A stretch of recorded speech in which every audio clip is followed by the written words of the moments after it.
Welcome to the Bar Association of the District of Columbia and the Metropolitan Washington Employment Lawyers Association's November webinar, Navigating the District of Columbia's Human Rights and the DCHRA. I'm Scott Oswald. I am MWELA's Bench and Bar Committee Chair and your moderator for today's program. Before we begin, Rawle Andrews Jr. from the Bar Association of the District of Columbia has introductory remarks for us. Rawle, hello. Hello, Scott. Good afternoon to you, Judge Kravitz, our esteemed panel, and our many guests inside and outside the legal profession who have joined us after a very interesting week inside and outside the District of Columbia. The question, why human rights, why now? Human rights, as we all know, are fundamental principles that protect the dignity, freedoms, and equality of all individuals. But sometimes we do have to use our legal processes to protect and defend those fundamental freedoms, dignity, equality, and so forth. And so we do have in the District of Columbia a DC Human Rights Act, and then we have an Office of Human Rights in the District of Columbia, and we are privileged as part of the BADC to join MWELA in this program where we're going to do a deep dive into what is the DC Human Rights Act, how have its interpretations changed, and hear from professionals about how to navigate the DC Office of Human Rights and the Human Rights Act. As many of you know, and all of you should know, the Bar Association of the District of Columbia was the first bar association in the district, founded in May of 1871. Since that time, we've been trying to promote legal excellence, civility, and the rule of law. And we've done that through a multitude of sections and practice areas. But the one thing I want to call all of our friends' attention to is that on December 7th, the first Saturday in December, we'll be hosting our 153rd annual banquet. And that will be our awards banquet that we want all of you to join us who are able at the Capitol Hilton. We'll be recognizing our judicial honoree, Chief Judge James Boasberg of the U.S. District Court for the District of Columbia. Our Lawyer of the Year this year is Shirley Ann Higuchi, who serves as our President-elect of the Bar Association of D.C. And because we are celebrating human rights and promoting and talking about human rights today, our Honorable Anise Wagner Pioneer Awardee of the Year will be the Elaine Jones, former President and Director Counsel Emerita of the NAACP Legal Defense Fund. If you want to get more information about that, I invite all of you to go to badc.org, where you can learn more about our organization, our banquet, and figure out how we can work together to preserve the rule of law. Thank you, Scott. Well, thank you, and thank you to the Bar Association of the District of Columbia. Now to our participants in today's webinar. Neal Kravitz is a judge on the Superior Court for the District of Columbia. Judge Kravitz is the chair of the Superior Court Rules Committee. Juliette Niehuss is the interim general counsel for the District of Columbia Office of Human Rights. Before that, Juliette represented both individuals and corporations at the law firms of Cater Parks and Skadden. Christina Okereke is special counsel and chief of General Litigation Section 2 in the Civil Litigation Division of the Office of Attorney General of the District of Columbia. Christina directly supervises a team of assistant attorneys general and legal support staff in all aspects of defending the District of Columbia in civil cases, including employment matters. Christina's opinions expressed today are her own and do not necessarily reflect those of the Attorney General for the District of Columbia. Yaida Ford is the founding principal of the law firm of Ford Law Pros. Yaida represents employees in matters under the District of Columbia Human Rights Act. I'll take your questions throughout the discussion portion of today's program. Just use the Q&A button located at the bottom of your Zoom screen. Let's begin with a primer on the District of Columbia Human Rights Act from Yaida Ford, again on the basics of the District of Columbia Human Rights Act and some important interpretations. Yaida, over to you. Hi, welcome everyone, welcome. As Scott said, I'm just gonna do a quick review of the DC Human Rights Act. Starting off with the prohibitions. What is the basis of the DC Human Rights Act? Basically, what does it protect and what does it seek to prevent? And so it defines unlawful discriminatory practices in this section. It's DC Code Section 2, 1402.11. And as you can see, it is an unlawful discriminatory practice to do any of the following acts, and it lists them. And the interesting thing about this is it's whether the decision or the discrimination is based in wholly on or in part for a discriminatory reason. So this gets into what we call mixed motive if you are a practitioner.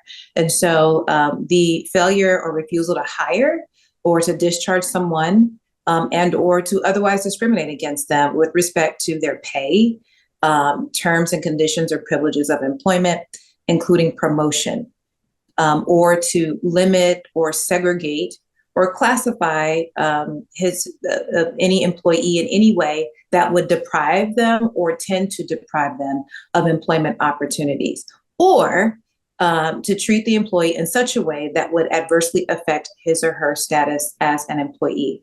So basically, in sum, this is kind of this question of, has there been an adverse action taken against an employee? And this is like the first piece of an analysis when you're getting ready to litigate a DCHRA case, or whether you're deciding to accept a case, whether or not an adverse action has actually occurred.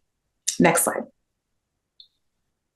Okay, continued. These are the protected classes. Now, there are over 20. Now, if you do Title VII work, you know that the DCHRA is far more expansive. I think we might be the most expansive in the country, but maybe Juliette can opine on that when we get to our panel section. But the prohibitions are very, very vast. And as you can see, we've highlighted just a couple of characteristics that are unique to our statute. So family responsibilities, and that definitely can encompass parenting or caring for an elderly parent.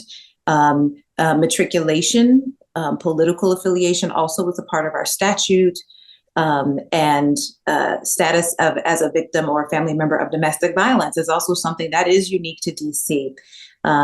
Credit information, homeless status, all of these things, to discriminate against somebody on any of these bases would be unlawful under the DCHRA. Next slide, please.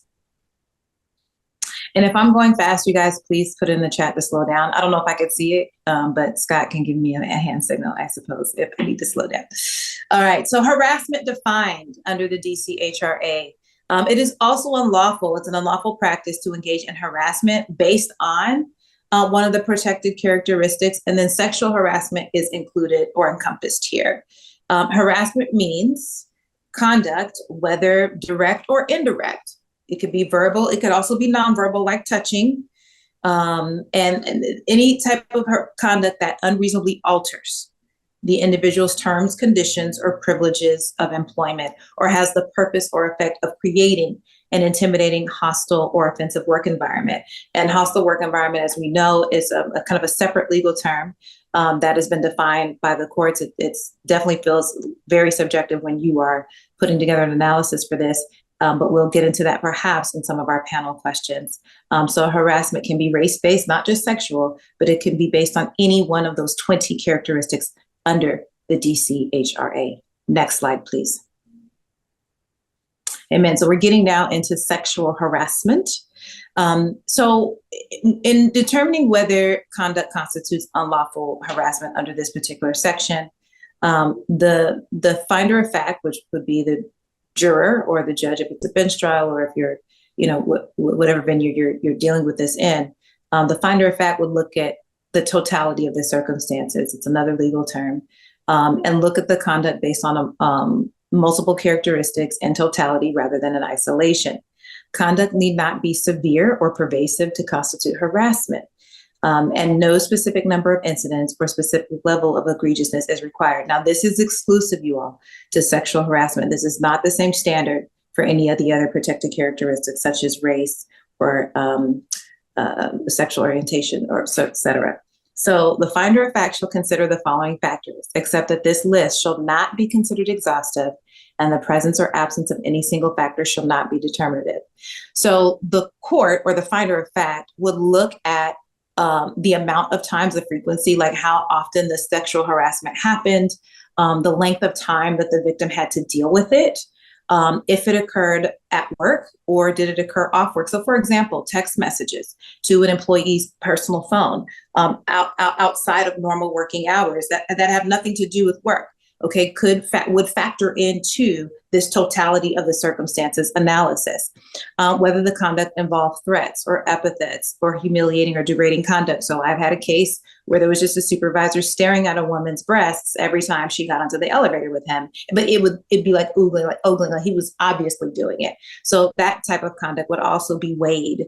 Whether the party had a position of formal authority over the person or informal power relative to the other party. So this is very important to the analysis. Did the victim feel intimidated because this was her direct supervisor, or was this somebody who controlled her work schedule? Was this somebody who maybe was close to the supervisor and she was afraid this person could affect, the number of hours she got at work. So all these things, or he got at work, all these things are factors in the totality of the circumstances analysis. Next slide. One of my favorites, retaliation. This is under the code section 2-1402.61. This is coercion or retaliation. It is unlawful in the district under the DC Human Rights Act to coerce, threaten, or retaliate against someone or to interfere with an employee's exercise or enjoyment of their rights if they are participating in a EEOC investigation or a human rights investigation, or if they've encouraged somebody else to do that or assisted that, kind of like aiding or abetting. It is unlawful to retaliate against that person or interfere with them in any way because they have done so. It's also unlawful. It's an unlawful discriminatory practice to require, request, or suggest that a person retaliate, right, against or interfere with or intimidate or discriminate against a person. So you cannot encourage, an employer cannot even encourage. So any allegations that an employer used somebody else, okay, to interfere with another employee's exercise of their rights under the DC Human Rights Act, that is actionable under our statute. If somebody has testified or assisted or participated in any way with any type of investigation, EEOC-wise or DCHRA-wise, this is prohibited. And any type of coercion to prevent them from complying. Hey, don't be a witness to this, any witness intimidation, or if you give a witness statement to this is what you need to say, anything like that, that's all prohibited under this section. Next slide. Okay, the standard for causation, which leaves a lot of room for discussion. So the question is whether or not whatever the protected characteristic was, when we're talking about discrimination, whether or not that was a substantial motivating factor for the harm caused to the employee. So assuming you got the adverse action, assuming you checked off the protected characteristic box, now we get into causation. And this is kind of the hard part. You have to show, as a plaintiff, the employee would have to show that the protected characteristic was a substantial factor for the harm caused. Now, let's get into some of the case law and what it says about this. The employee only has to show some harm. So the harm doesn't have to be substantial, but the protected characteristic, that use of that protected characteristic, that has to be a substantial motivating factor. So again, the harm doesn't have to be significant or substantial, but the employer's motive, right? Their motive, that has to be a substantial motivating factor for them having taken the adverse action against the employee. And it is somewhat confusing. So I think it'll be fleshed out during part of our panel discussion. Next slide. Yes, under the DCHRA, individuals can be liable. What that means is you could name, if you wanted to, a supervisor in their individual capacity for violating provisions under the DCHRA. And the case site here is Purcell versus Thomas. It's a 2007 DC Court of Appeals case. And I have definitely named people individually under DCHRA cases and have prevailed, settled, et cetera. So it can be effective under the right fact pattern. Next slide. Punitive damages available under the DCHRA. Much room for discussion here. Punitive damages are available, but it's very hard to get them, and it's hard to reach the standard. So as you can see, the case law that's cited here is from 2011. There's got to be clear and convincing evidence that the conduct was aggravated by egregious behavior. And as you kind of get into this, if you start researching this, it almost makes it seem like the discrimination itself was not enough, is not enough to get punitive damages. And that's something that we're talking about internally as practitioners, working on jury instructions, et cetera. And also note, if you represent DC government employees, the pot of damages is limited. It's limited. And so perhaps we will get into that also in our panel discussion. I've only been allotted a few seconds, you all. So I'm going to say next slide, and we're going to move on. All right, 1 year statute of limitations for the DCHRA, which is more extensive than Title VII and some of our other state law human rights statutes. Next slide. Tolling. All right. So to toll a DCHRA claim, you can toll the statute of limitations just by filing with OHR, and the timely filing of a complaint with OHR, again, shall toll that running of the statute. So that 1 year is tolled once you filed the complaint. You can also go straight to court if it's DCHRA only, without filing. There's no administrative exhaustion requirement if you're going, under the DCHRA. Next slide. This is the organizational chart, and I'm not talking. It is. Right? Okay. It is, and that's a perfect segue. Yaida, thank you. Let's turn to the Q&A portion of our program with an introduction to the DC Office of Human Rights. Juliette, let's bring you into the discussion. We are looking at the DCOHR organizational chart. Introduce us to the DCOHR Enforcement Unit here, and talk to us a little bit about intake. What does your intake team do, and how do they go about their work? Sure. Hi. Good afternoon. I'm Juliette Niehuss. This org chart is from our website, so you can get it directly from our website if you need it. It's a little out of date. Our director is currently the acting director, soon to be confirmed director, hopefully in the next month by the council. Our former general counsel, Andrea Gofflerud, has moved on to greener pastures in Italy, and I'm currently stepping in as interim general counsel until we have a permanent GC. And as you can see, these are the different units we have at OHR. So I'm not quite sure how you want me to start, if you want me to describe the different units or.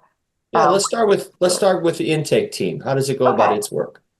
So intake is part of the enforcement unit. So our enforcement unit is basically broken down into the teams that do the complaint processing. But we do, as you can tell, we have a an enforcement side of our work, and also a kind of proactive educational side of our work. The enforcement team includes intake, mediation, or our ADR unit, and the investigative units. And I do want to just back up and remind folks today, based on the slides, that today we're focusing on the employment discrimination aspect of the Human Rights Act.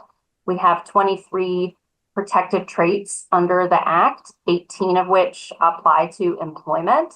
And then we also do take and investigate and prosecute housing, public accommodations, and educational institution discrimination. So some of those traits apply to those other categories. But as far as intake works, when someone wants to file a complaint with our office, we have a initial written complaint form or an intake form available on our website.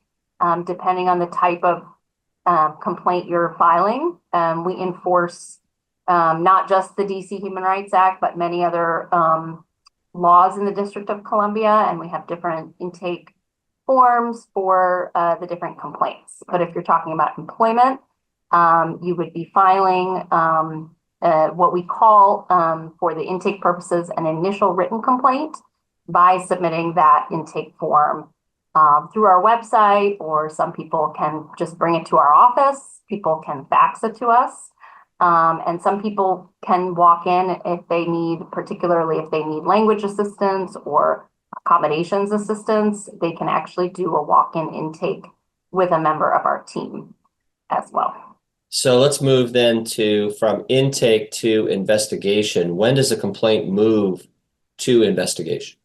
Sure. So after we receive the initial written complaint, it will be assigned to one of our three teams to decide kind of what goes next. So we have a housing team, and then we have two teams that handle most of the employment discrimination matters. At the intake stage, if the complaint is not dismissed for jurisdictional or other reasons, it would be assigned for an intake interview.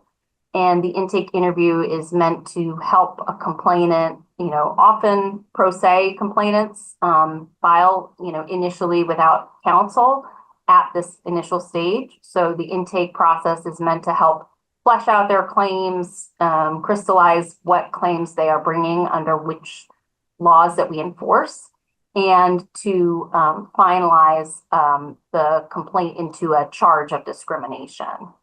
And when does the ADR team, when do they get involved with a complaint? Sure. So I was about to get there. Once a charge of discrimination is finalized and signed by the complainant, it is forwarded to the ADR unit for mandatory mediation. And so under our statute, it's a little different than the EEOC, for example, or possibly other states. We have mandatory mediation. So the charge of discrimination is served at that point on the respondent employer, with a notice of mandatory mediation. And so at that stage, the charge goes to our ADR unit, and our ADR manager and mediation team schedules the mandatory mediation between the parties. And if it's successful, which a lot of our cases do settle in mediation, then that's the end of the case. If it's not successful, then the charge gets referred back to the investigative unit that is assigned to the matter to conduct an investigation. How many of your mediators, Juliette, are DCOHR employees? I'm not sure at the moment. I think we have, doesn't say here the FTEs. I believe there are 2 or 3 FTEs, and then we have contract mediators as well who do a lot of our mediations. Let's take our first question from our audience. What percentage of cases are actually settled in the pre-investigation mediation? That is a good question. I don't have that number off the top of my head. That's not something that OGC that I supervise gets as a regular reporting.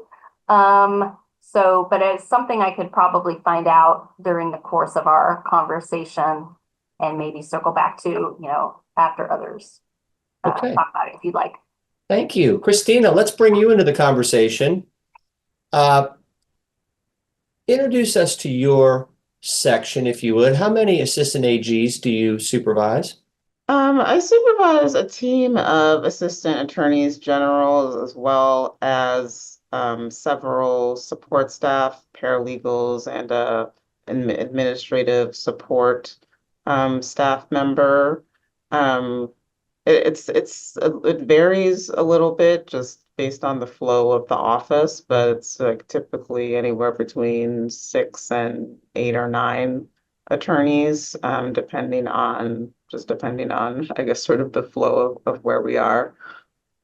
And what's the caseload for each of those assistant AGs? Their typical caseload is about 25 cases. It can go a little bit up and a little bit down from there, but typically it's about 25 cases. How many support staff do you and the assistant AGs have at your disposal? Each of the sections that handle the general litigation, defending the district and its employees in general litigation, have two paralegals and one like administrative support staff. Okay, so let's take a scenario where the case is filed in court and served in your office. What happens next? Yeah, at that point, once the Office of the Attorney General is served, the basically our leadership of our civil litigation division, that's the division that I'm in, and that's the division that handles the defense of the district and its employees.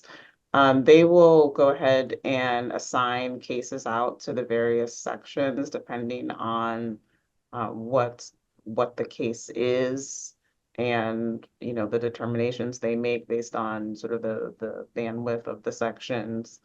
We have a variety of sections because we've got general litigation, which kind of does the meat of the typical cases that come in, such as DCHRA, and then we have some other sections that do a little bit different work. But once it's assigned, then it would go to a section chief like myself, and then we will assign it to an attorney or maybe a couple of attorneys if it's something that looks a little bit more complex that we would want to have a couple of attorneys on the case. And does your office also defend the district under the District of Columbia Whistleblower Protection Act? Yes, we do. Thank you. Juliette, let's turn back to you. Sure. So let's talk about filing a complaint with your office. You mentioned the online portal. You mentioned the some of the other ways in which it can be filed. In particular, the online portal. If an employee or counsel uses that to submit a complaint, does it toll the 1-year statute of limitations at that point? Yes. So just to clarify, it's not a portal. It is a form that you can find on our website, ohr.dc.gov, under File Discrimination Complaint. And there's different forms for district employees versus what we call private sector employees. So yes, the answer is for the initial written complaint, it does toll the statute of limitations. Because sometimes the charging process can take a little bit of time, and also for our cross-filing, we are a FEPA, a Fair Employment Practices Agency with the EEOC. So we also cross-file or dual file claims with the EEOC, as well as HUD for our housing matters. Julia, tell us about the attorney drafted charge pilot program that your office is conducting. Sure. Yeah. We were excited to roll that out earlier this summer in July. I know it's something that some of the folks at MWELA and other constituency organizations have been asking for. And basically, it'll run through the end of December as a pilot program. And then, based on feedback from the program, we may continue it permanently. And basically, it's a program that is also, the instructions are on our website, where people who are represented by counsel can file a charge of discrimination. You still have to file the initial written complaint. That's just a requirement of our process. But the charge can be filed without some of the back and forth intake interview and charging process that, for example, if you're pro se and you don't have counsel, you might need to help flesh out your charge. Let's take another question from our audience. Will OHR accept an EOC's Form 5 as a charge filed with your office? I'm sorry, can you ask that question again? I didn't hear. Yeah, so this is a question from our audience. If a lawyer, for example, submits an EOC Form 5 to your office, do you accept it? That is a good question, and we do use the same Form 5 as the charge for employment matters. Yeah. Okay. Got another question from the audience. Has OHR dropped the requirement of notarization of complaints? What's the current news there?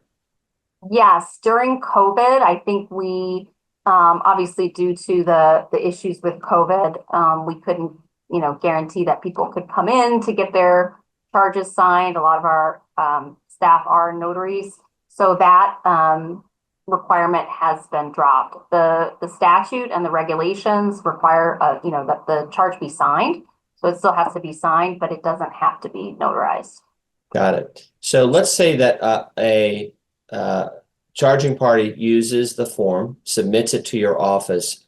When does your office then input that information into the EOC system and get an EOC docket number? I think it depends. I'm not, sorry, that's not my area in terms of who does the entry into the system.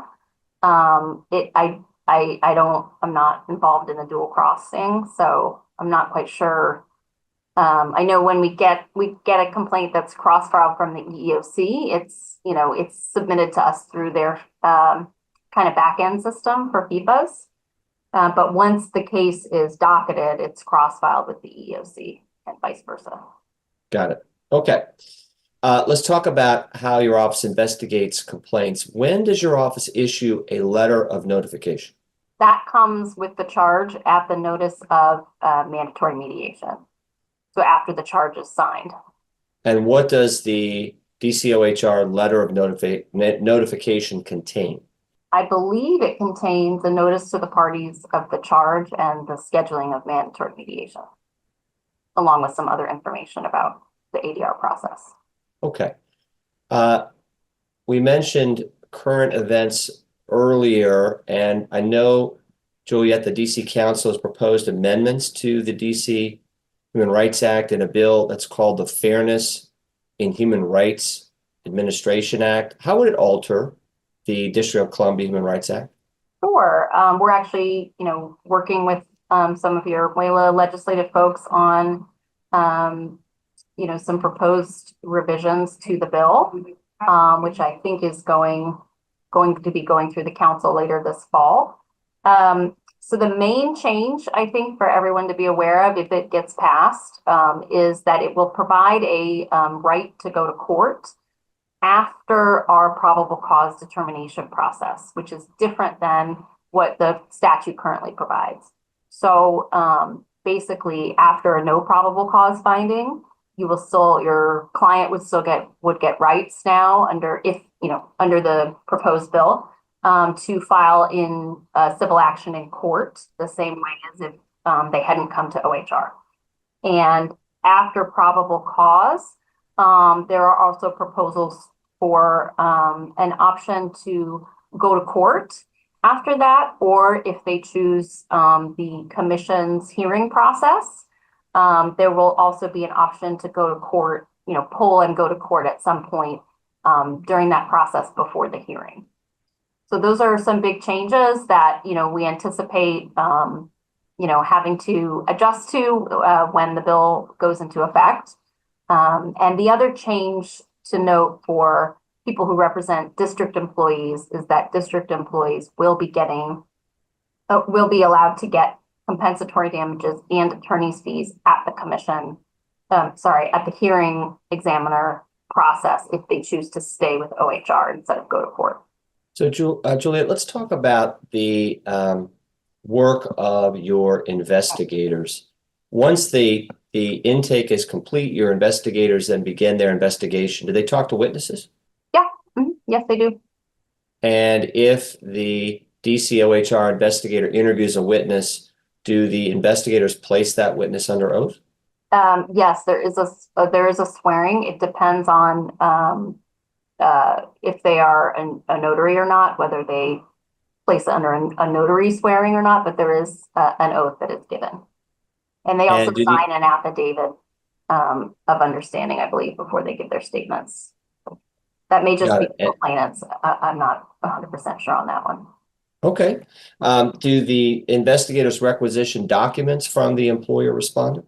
Yes, those are called requests for information or requests for production of documents. Now, can an employee request a copy of the employer's employer respondent's position statement that it submits to your office? Not until after the investigation has been completed and a letter of determination has been issued. And there's a reconsideration period where either party can request reconsideration of the letter of determination. So after that point, our FOIA regulations allow for that at that time for either party to request the file. Thank you. But not prior to that, yeah. All right. I would like to now turn to the pretrial process at DC Superior Court. Judge Kravitz, I'd like to bring you into the conversation. Let's talk about the pretrial process, and if you could give some advice to those preparing an effective pretrial statement in DC Superior Court. Sure, I'll do my best. So at the end of the discovery period, after dispositive motions have been resolved, cases are set for pretrial conferences. And under our rules, at least 1 week before a pretrial conference, the parties are required to file a joint pretrial statement. And Rule 16 lays out in great detail what the required components of the joint pretrial statement are. But just to comment on what would make it a good pretrial statement, I'd say the following. The most important thing is to communicate to the judge that you have carefully thought about what a trial in the case would look like and that you are ready to go. So you would give the judge in the joint pretrial statement a clear statement of what the claims are and what the defenses are, an accurate listing of who the witnesses are, which exhibits will be presented or offered by each side, and to the extent there are objections, what those objections are. Proposed jury instructions, both standard and non-standard, and other issues that are to be that need to be resolved before the case goes to trial that hopefully can be addressed at the pretrial conference, including, for example, proposed questions to be asked during the jury selection process. Let's turn to jury instructions, because you mentioned it. When a party is considering deviating from the pattern jury instruction, or let's say includes a separate non-pattern instruction, what would you like the proponent to consider? It's most helpful if you make it clear in the joint pretrial statement that you are requesting some kind of diversion from the standard Blue Book instruction, and that you explain why. It may be as simple as saying that the DC Court of Appeals or some other court that would be persuasive to the judge has issued a decision more recently than the Blue Book instruction was last edited. And so you could tell the judge that you think the law has been modified to some extent, and that the Blue Book instruction therefore no longer accurately states the law. You also could just say that the Blue Book instruction maybe isn't written as clearly as it could be, and that its writing could be improved to communicate more clearly and directly to the jury what the jury is to be considering. The most important thing, though, is to recognize that the judges know that the standard Blue Book instructions have been vetted by a committee made up of lawyers familiar with the case law in the area and judges. And the presumption is that the Blue Book instructions are accurate statements of the law. So your burden in proposing a modification to a Blue Book instruction is to persuade the court that there's really a reason to diverge from it. Either the law is wrong, or the statement of the law and the instruction is wrong, or it's just the writing needs to be improved. Back to the pretrial. When you are at the pretrial conference, how often do you have in-depth conversations about settlement, including exchanging numbers or things of that nature at the pretrial? If you ask 10 different judges, you'd probably get 10 different answers to this question. For myself, I would say this. When I was a younger judge, which was a long time ago, I used to try to engage parties in settlement discussions at every single pretrial conference.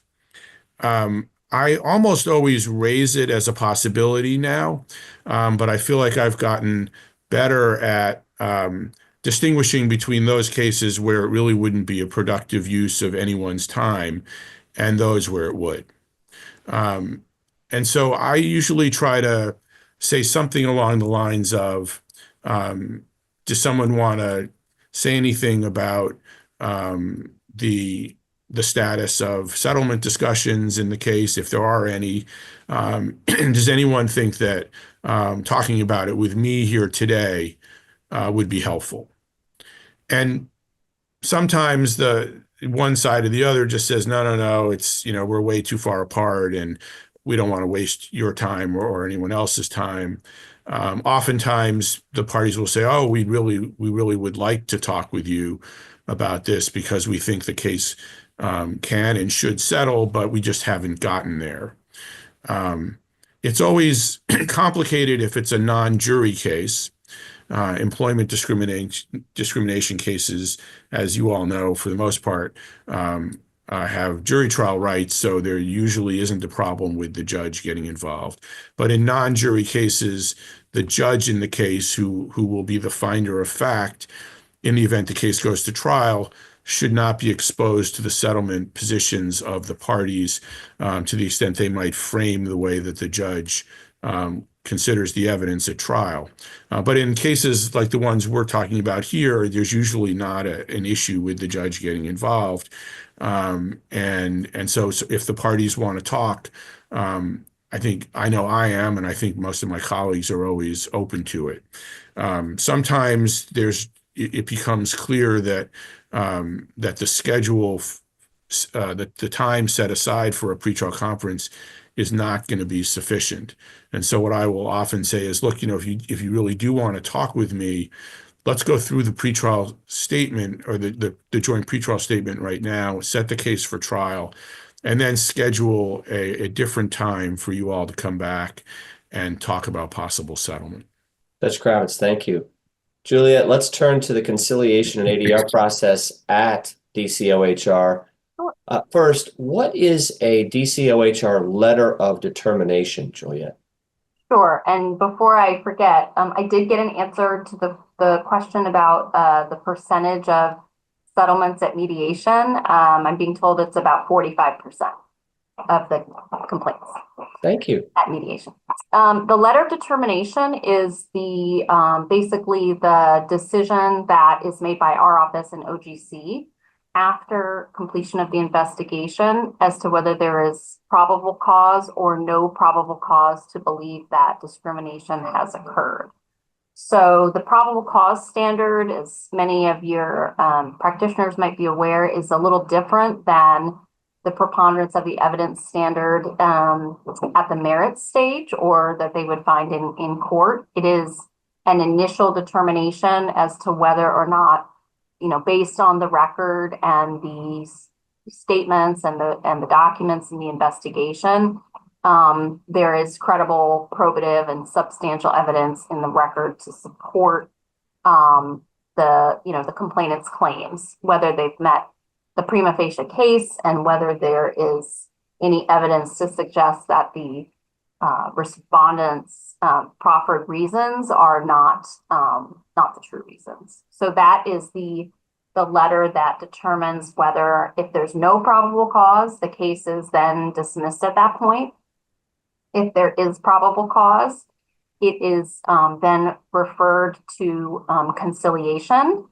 In the District of Columbia, for DC employees, the agencies have the choice whether to engage in conciliation or not. For private sector, it's a mandatory conciliation after a probable cause finding.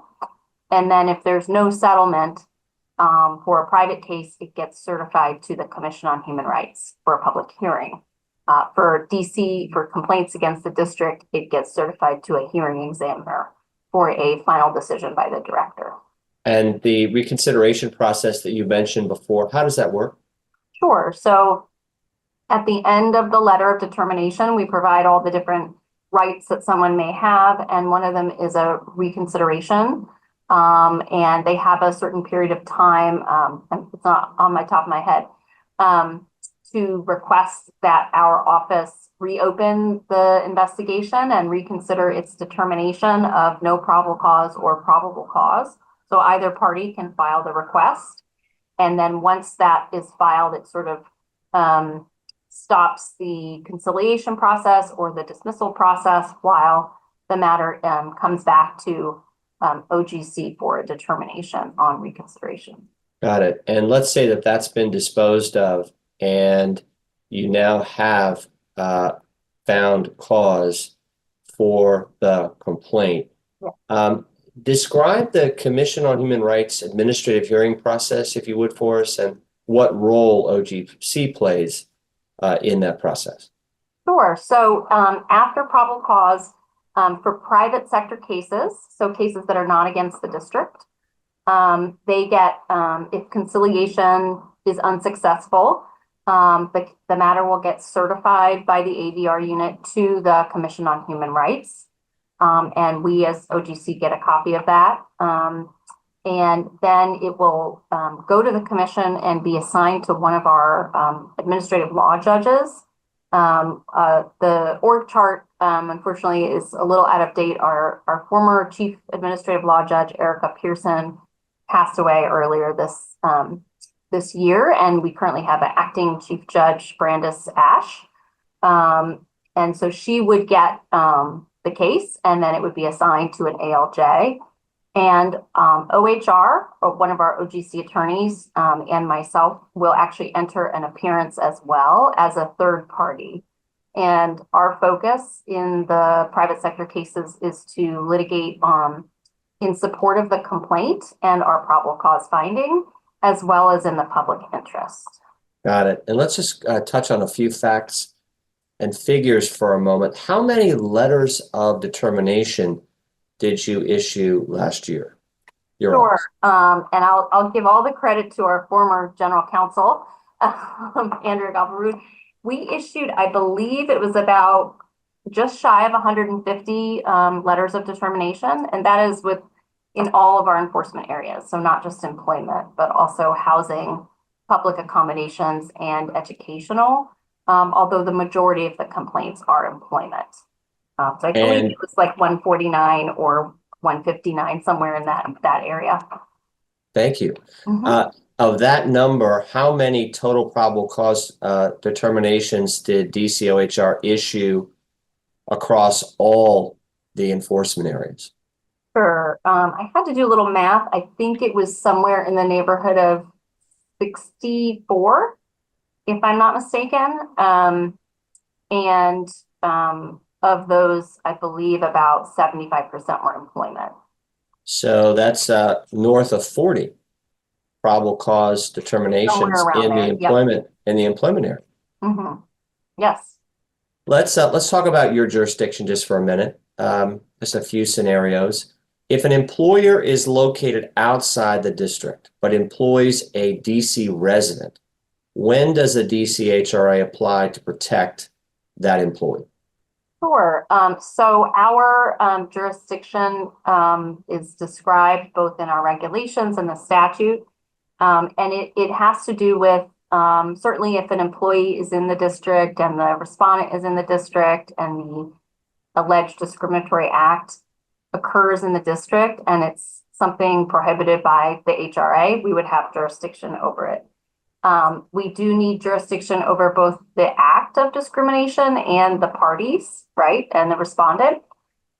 So when looking at whether maybe an out-of-state respondent has enough contact to the district, it's sort of, harkening back to law school, minimum contact. In our case, it's whether if they're registered to do business in the district, if they do sufficient business to, engage in business, even if they're not registered in the city, and or if the effects of the act are felt in the district. So it is a little bit sometimes of a very factual scenario. It's hard to say in every case what the outcome is going to be. But we have to do sort of a sufficient context test for out-of-state respondents to make sure that, we have jurisdiction over them. Let's take the reverse scenario. The employer is located in the district and makes an employment decision in DC, but the employee works outside of the district. When does the DCHRA apply to protect the employee? Sure. So, and it's in, I can give you the sites, 1403.03 of the Human Rights Act, and then our regulations are for DCMR 702. Those describe when we have jurisdiction. It includes when the alleged discriminatory practice occurred within the district, the respondent maintains a presence within the district, is substantially engaged in doing business in the district, or operating an enterprise that is subject to licensing, or obviously the DC employee. If the employee is out of the district, the alleged discriminatory practice must have occurred or been felt in the district in some way. Meaning, is the adverse action, did it occur in the district? Did the harassment occur in the district? So there's sort of a two-part test that we look at in those cases. Juliette, thank you. Yaida, let's turn to you and talk about the interrelationship of the District of Columbia Human Rights Act and Title VII of the Civil Rights Act of 1964. When you're deciding whether to bring a case under the DCHRA, Title VII, or both, tell us about your thought process. So I think two things. I always think about the available pot of damages, the pot of damages that's available to my client. Understanding that Title VII obviously is limited based on the number of employees that an employer has, that their liability changes based on that. On the DCHRA, that's not the case. I also think about court jurisdiction. Where do I want to bring this case? If Title VII, federal court is obviously, for some lawyers, they think federal court is more favorable. I don't necessarily think that. But I always think about venue and where I want to bring the case when I have a DCHRA and a Title VII mixed. Also, I think about the jury instructions, because the DCHRA, that substantial motivating factor, that causation standard that we talked about, can sometimes be confusing to jurors, and so can the Title VII standard. So in federal court, you get to bring both and present both standards to the jury and allow them to pick which one, under which theory they find liability. And so that's why I like the option of bringing both claims together and pursuing them in federal court. And it increases the amount of damages, or the pots of damages available to my client, especially in a private sector case when I go that route. It's more complicated when you get to the instruction phase, but again, the risk can be worth it if your case is very well prepared. Christina, if an employee's counsel brings a Title VII claim along with a DCHRA claim in DC Superior Court, will you remove that case to federal court? Typically, our office does remove those cases where there is a federal claim at issue. We typically remove them just because typically I'm sure that, Judge Kravitz and the other superior courts judges are well versed in Title VII and the federal claims, but we typically remove them because the federal bench, they look at those claims all the time and have a great familiarity with them. Thank you.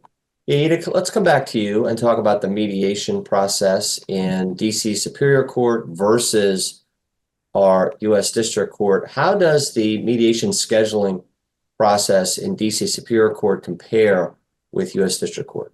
So in the mediation is mandatory. It's just a mandatory part of the DC Superior Court process.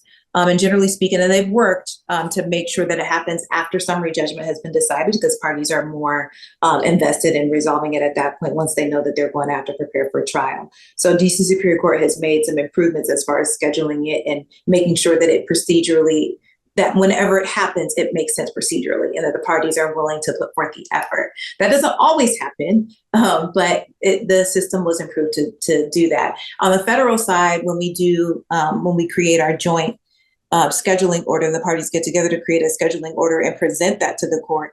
We decide and we tell the court whether or not we feel that the case can be mediated. And we give the court our position on that. And then there are times where I have had federal judges send us into mediation. It could be at the pretrial conference, like Judge Kravitz was saying, he likes to use that time to get parties to consider that. I've had federal judges do it at different stages to say, I think this is a time for you all to go to mediation, but it's definitely not scheduled or predetermined as it is in DC Superior Court. Let's turn to discovery. Christina, give us a look into kind of your thought process about discovery. What are the 3 or 4 types of evidence in an employment case that you're trying to secure in every one of those types of cases? Sure. Well, we look to, what evidence does the plaintiff have that the plaintiff believes supports their case? Like the elements of their claim that they suffered an adverse action, that they were discriminated against or retaliated against, what specific acts happened to them, any documents and witnesses they think that support their claims. So we typically pursue those via interrogatories and document requests. We will request their medical records if the plaintiff is claiming emotional distress and claiming that they, sought medical treatment, for that emotional distress. We will also look at, possibly, if like we have releases that we send for, as well as the health records, like prior employment records, to the extent that might be relevant in the case. And we also look to mitigation evidence, also typically pursued through the interrogatories and document requests, any documentation and information, documenting if they made any mitigation efforts, how many jobs they applied for, did they turn down any job offers, anything relating to that. If an employee, Christina, seeks complaints of discrimination against the supervisor about whom the employee is complaining in the current lawsuit, is that information relevant in your mind? It could be relevant depending on the scope of the request and what it, and the claims at issue in the case. In my personal experience litigating, defending in employment cases, most of those sorts of requests that we receive are written in a rather overbroad manner. They tend to, not be very sort of focused or targeted on like a specific relevant claim or a specific relevant supervisor. But if it is a more targeted request and it is something that's actually relevant to the claim at issue and the decision maker at issue, then that could be relevant and discoverable, yeah. So what I'm hearing from you is use a rifle in discovery, not a shotgun. If you say so. I'm not that familiar with weapons, but that probably sounds right. No, I get it. I get it. Okay. So Judge Kravitz, let's talk about trial in DC Superior Court. You've had a lot of jury trials. Have you seen any demographic changes in DC Superior Court jury pools since you began as a DC Superior Court judge? Yes.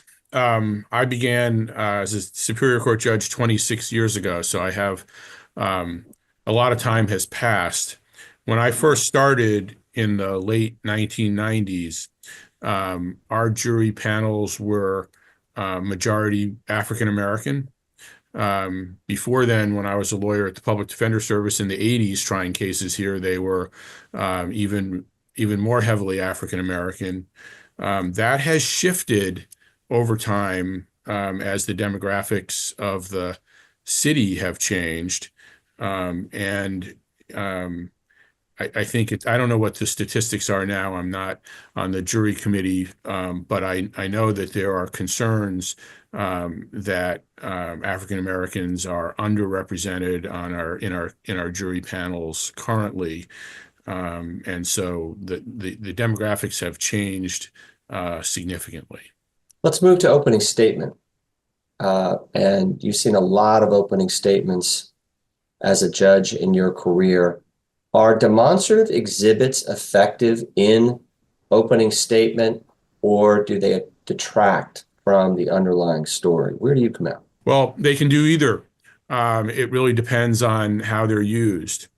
I think that demonstrative exhibits can be extremely helpful to the extent they may clarify what the lawyer's points are and what the lawyer's theory of the case is.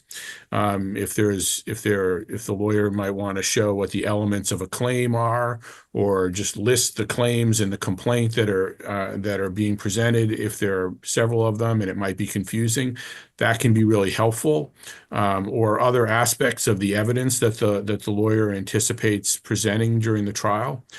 But the important thing, I think, a lawyer who's using demonstrative exhibits needs to remember is that the lawyer should not let those exhibits get between the lawyer and the jury.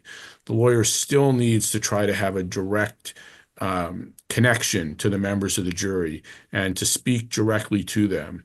I have seen a lot of lawyers who use PowerPoint presentations in openings and closings, and sometimes they're actually quite good, but you end up with the lawyer with his or her back to the jury, looking up at a screen that's across the courtroom, and I just don't think that helps. In fact, I know that it detracts from the lawyer's ability to connect with the jurors, and I think maybe I'm old-fashioned, and I probably am, but I still think that that's an incredibly important aspect of a lawyer's role in a jury trial. Let's fast forward to closing argument. What advice do you have for lawyers who want to ask the jury to award a specific damages amount for special damages in closing argument in DC? For special damages, or you mean for non-special damages? I mean, for both. Well, okay. I mean, the case law allows a lawyer to specify the amount that the lawyer is asking the jury to award for special damages, such as medical expenses, lost wages, etc. But the case law does not permit a lawyer to ask the jury to award a particular amount for other types of damages, most particularly pain and suffering. There is some case law that most judges and lawyers find difficult to follow, myself included, which does allow a lawyer to say to the jury, in effect, look, I can't tell you how much you should award for pain and suffering. That's for you to decide. But in thinking about it, you might ask yourself, well, is this worth $5 million or is it worth $20 million? And you can ask yourself those questions. And if used well, that method can be very helpful in framing the thought process of the jury. It has to be used well, however. I mean, first of all, it has to be used in a manner that's entirely consistent with what the Court of Appeals has allowed, which is something along the lines of what I've just said. But if it strays from what the Court of Appeals has allowed, you're likely to get an objection and have the objection sustained, and you actually run the risk of having a jury verdict in your favor reversed on appeal if the Court of Appeals concludes that you actually affirmatively suggested to the jury what the jury should award in compensatory damages. There's also a risk that you'll try to frame the jury's consideration in a way that's utterly unrealistic and therefore kind of lose all sense of trust of the jury. If it's a fender bender and your client has had a sore neck for 3 days, I don't think you want to suggest to the jury that they should be considering the range of $5 to $15 million because the jury is just going to tune you out and think that you're kind of a clown. Which is the last thing that you ever want the jury to think of. But I do think it can be used. It can be used successfully because having numbers thrown out there, if they're reasonable, it can frame the way jurors will think about the question of compensatory damages. Ms. Kravitz, thank you. Juliette, let's turn back to you with a few questions from our audience. First, the pre-mediation process. What's the length of the pre-mediation process? How long is the process? How long should it take? And what are the expectations generally that we should have for that process? And sorry, by pre-mediation process, do you mean the intake process or the docketing of the charge? From the time that the docketing occurs, let's say the intake process, to the fact that there'll be a mediation scheduled, how long should that generally take? Sure. I think it depends on a couple things. It depends on what type of claim it is. We have different timelines for housing, for example, and employment. And I think it depends on the complexity of the claims and whether the complainant is represented when they are filing their initial complaint. Because of the amount of complaints that we get, on an annual basis, it can take a while to get the charge finalized and docketed, depending on, how much information is needed from a complainant at the intake interview. And if there are any motions filed, for example, by respondents, motions to dismiss, that kind of stalls the mediation process while the motion is being decided.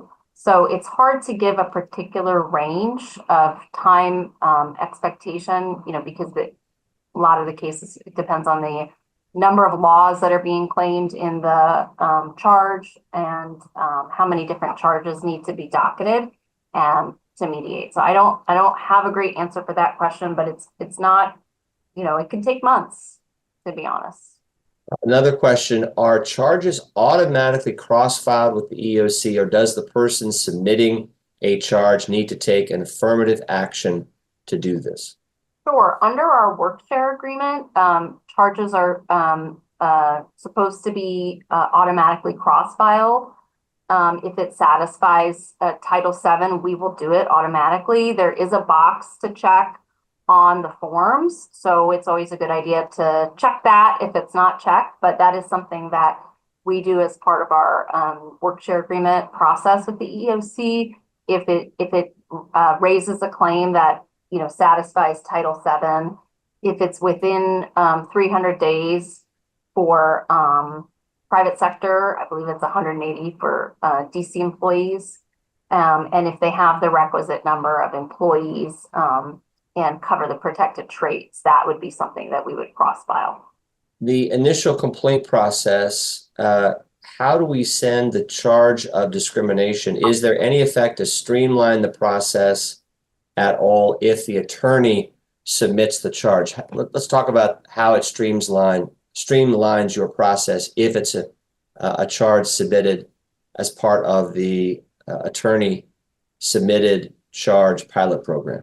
Sure. So, and we do have a guidance document on our website under the section, just double checking which section, under the file discrimination complaint section. There's a specific link to the guidance. So, I would definitely refer people to that.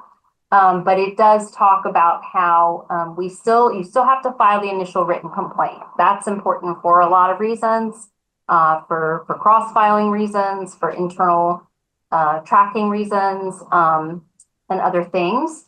But then once the initial written complaint is filed and then assigned to an intake officer, if the matter doesn't require an intake interview because someone is represented and the charge is ready to go, and the investigator doesn't need to work on drafting the charge, then they can submit the charge to that assigned intake officer. Does OHR have the power to compel a witness to attend an interview with your investigator? Sure, that's a good question. I think it depends again on if it's a district employee or a private sector complaint.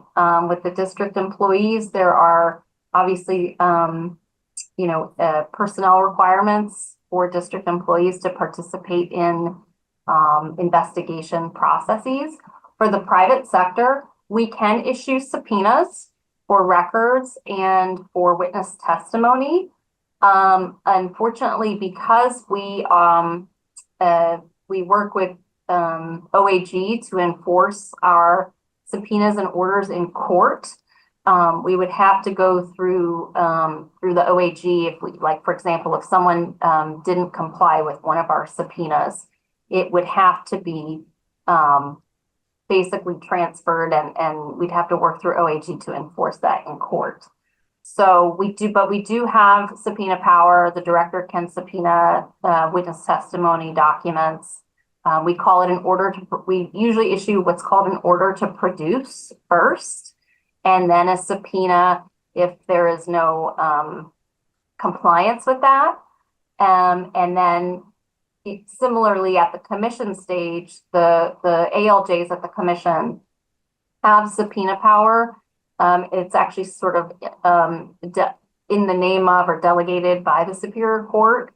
The chief ALJ signs the subpoena, and we can subpoena witnesses to appear for the public hearing, which is a little different than the EEOC, for example, that only can order federal employees to appear. So our commission does have that subpoena power. What role does an attorney play in the OHR complaint process if they represent the complainant? Sorry, an OHR attorney or a plaintiff? Yeah, it's a question from our audience. Oh, okay. So what role does an attorney play in the OHR complaint process if they represent the complainant beyond the initial intake process? Oh, okay. Well, the attorney is involved with the investigator in, the mediation, obviously. If someone is represented by counsel, our office goes through their counsel the same way that, it would be in court. And we communicate with counsel regarding, investigative requests, scheduling of interviews, every communication that our team might have. And then, they would be copied on the findings if there was a finding on a motion to dismiss or a letter of determination. And then obviously if they're represented at the commission stage, the complainant counsel can work with OHR assigned attorney on the litigation of that matter. How do we end the DC OHR investigation before a reasonable cause determination so that the case can be filed in court? How does that work? Yeah, I think it's probably as easy as just sending a request to withdraw to the assigned investigator. There may be a particular withdrawal form to fill out, depending on if it's cross-filed with the EEOC, for example. And so it's called a request to withdraw form. And then once that's signed, we issue an administrative dismissal order with the rights to file a civil action, basically, because no determination has been issued.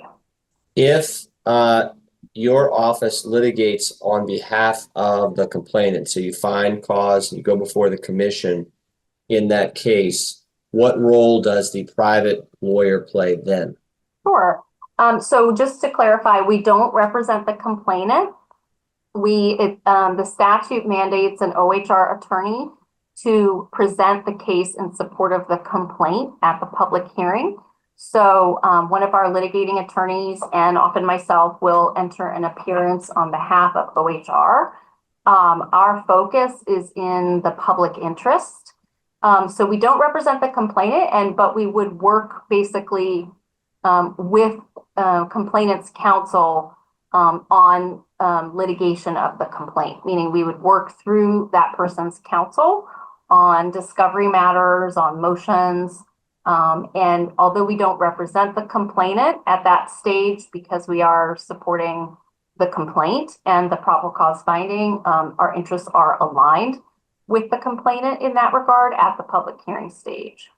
If an attorney enters into an attorney-client relationship with the complainant after the complainant has already filed her initial intake questionnaire with your office, how does the lawyer enter her appearance with your office on behalf of that already existing case? Sure. I think I'm not sure if we have a standard form, but you would send that information to the assigned investigator entering your appearance. And we have, the commission has some, form entries of appearance on our website if you wanted to use that form, or you can use, your own form designating yourself or your client designating you as the representative and provide it to the assigned investigator.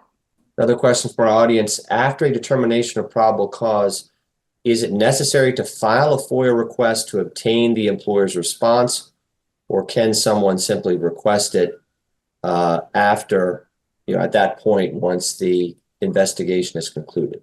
Sure, that's a good question. It's not necessary to file a FOIA request. You can do that if you want to get it a little sooner. As part of our litigation, one of the rules at the commission, the discovery rules are at 4 DCMR 417, and there's a requirement for initial disclosures similar to how you might have in federal court. And we, for cases that are going to go to the commission, we provide the investigative file as part of OHR's initial disclosures. But if you want to get it sooner, then you would make a FOIA request. Another question from our audience. What is the effect, if any, for a complainant who does not list witnesses on the intake questionnaire at the initial submission stage? I'm sorry, can you say that again? Yeah, so the employee doesn't submit witnesses. What is the impact of that, and what's your recommendation? If an employee doesn't submit witness information, I think the obvious impact would be that maybe there's not as much support in the record during the investigation.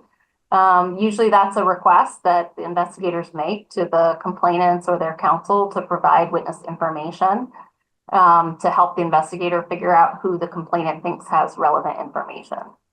Christina, Juliette, thank you. Let's turn back to you.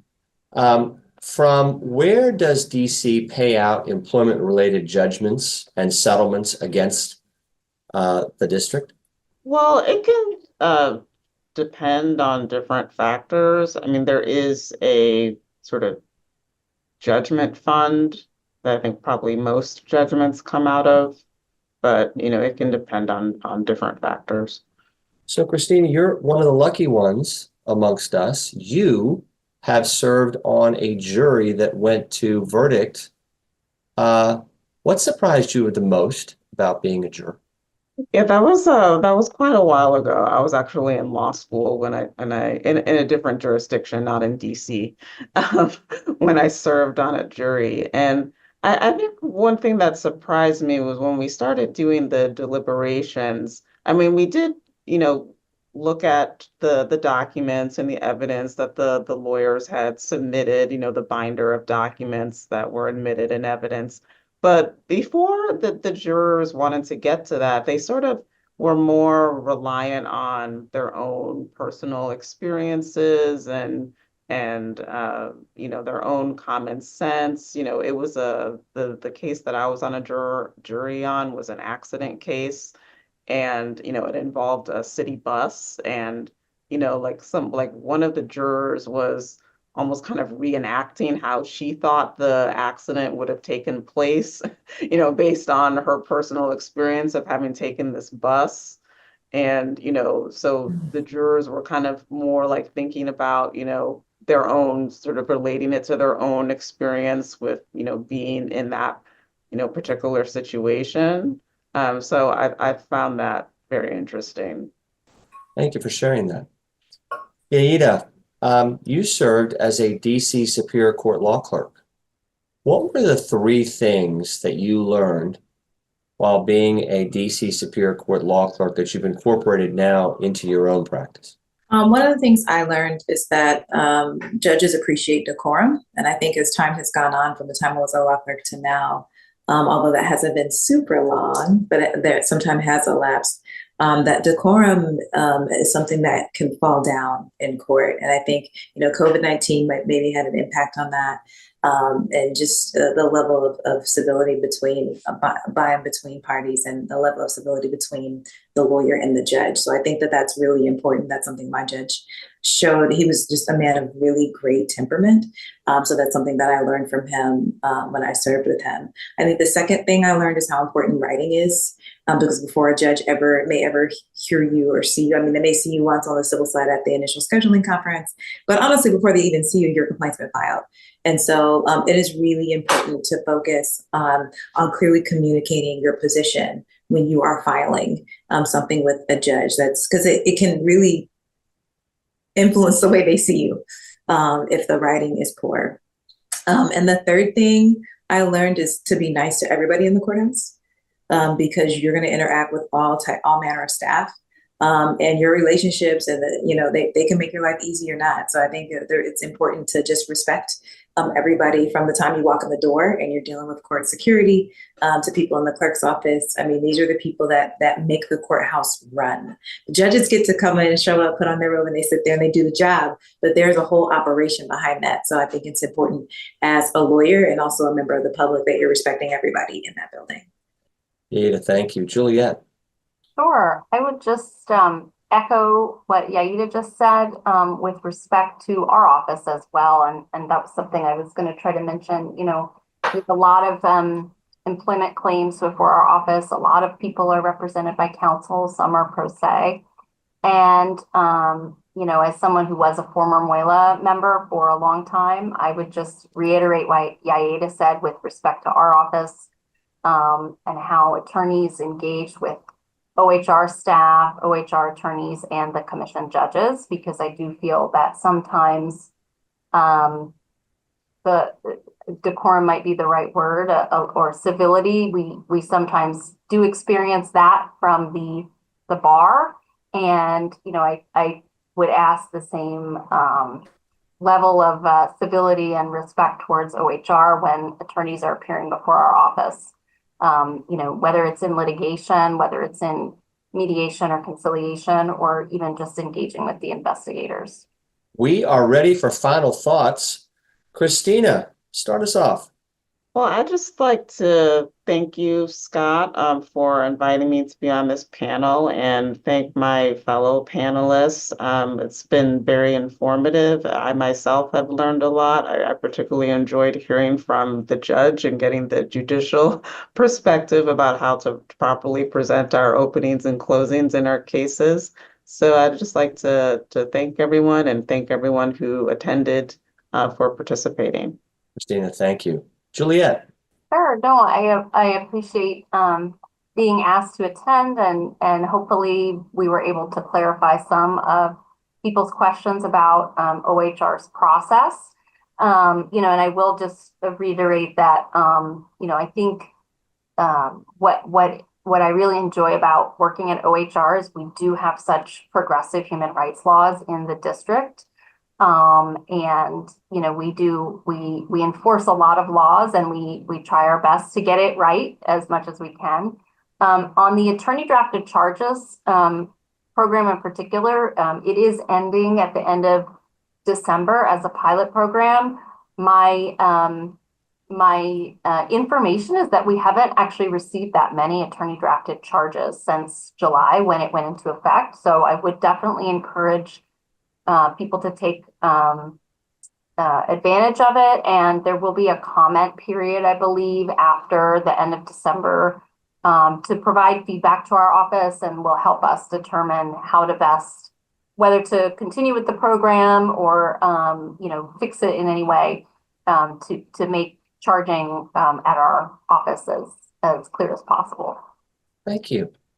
Yaida. So I just want to give a quick shout out to Judge Kravitz. Thank you for joining us. But also I want to take this time to ask people, lawyers, there are openings currently in DC Superior Court for judges. So I just want to encourage people to apply to be a Superior Court judge. We need qualified lawyers. We need lawyers from all manner of backgrounds, especially civil, with civil backgrounds. So please, please, please check out the JNC's website. That's the Judicial Nomination Commission. Check out the website and the application. Do not be intimidated at all. I'm also here personally as a resource. I'm one of the commissioners on the JNC right now. So please reach out to me if you have any questions about the process. And I would just love it. We are desperately wanting more qualified attorneys to apply for these roles. It's so important, the people who sit on the bench at our court. Yaida, thank you. Judge Kravitz. Thank you for having me. This is actually, I've learned a ton myself. I did want to, in closing, I want just to hearken back to something that Scott referenced in the very beginning, which was that this has been quite a week. I assume that the people attending this session are experiencing a range of feelings about the outcome of the election. For those of you who are concerned about it, or even despairing about what's going to happen to the rule of law and the nature of civil society, I have this thought to leave you with.